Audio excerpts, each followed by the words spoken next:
সামনেই বিধানসভা নির্বাচন, তাই এখন থেকে বেশি করে মানুষের কাছে পৌঁছতে হবে।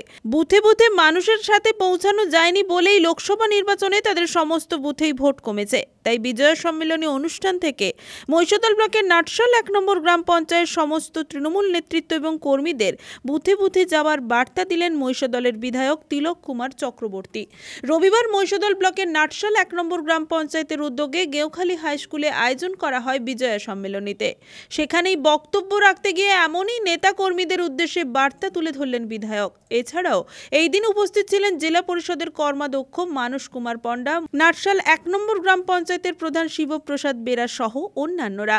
ব্লকের নেতৃত্ব মানস কুমার পণ্ডা মহোদয় সহ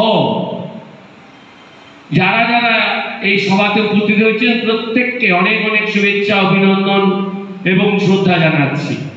আমাদের বেশ কিছু বুথ আছে যেখানে অত্যন্ত সংগঠন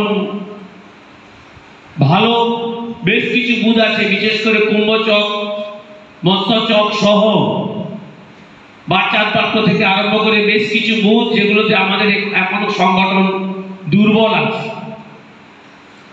সেই বুথগুলোকে আরো বেশি করে শক্তিশালী করতে হবে। আমি অনুরোধ করব যে সমস্ত বুথের সভাপতিরা দীর্ঘদিন আছেন, যে কারণেই হোক সেই বুথকে শক্তিশালী করতে পারছেন না, হয়তো নিষ্ঠার সঙ্গে কাজ করেন কিন্তু প্রত্যেকটা মানুষকে তো আপনি খুশি করতে পারেন না। তাই তারা যদি আলোচনার সাপেক্ষে অন্য কোনো কাউকে দায়িত্ব দিয়ে তিনি পরিচালনা করেন, তার একটাই উদ্দেশ্য হবে যে আমাদের বুথটাকে নির্বাচিত করতে হবে। ব্লকের ক্ষেত্রে কোনোভাবেই সেই বুথ যাতে কোনোভাবেই মাইনাস না হয় তার জন্য আমাদের এখন থেকে দায়িত্ব নিয়ে কাজ করতে হবে। আগামী বিধানসভা নির্বাচনে কে প্রার্থী হবে দলনেত্রী ঠিক করবে, কিন্তু 15 মাস 14 মাস পরে আমাদের আগামী বিধানসভা ভোট। 2024 সালের লোকসভা নির্বাচনে মহিষাদল ব্লক ভালো আশাতীত ফল করেনি, নাটশাল 1ও তার বাইরে নয়।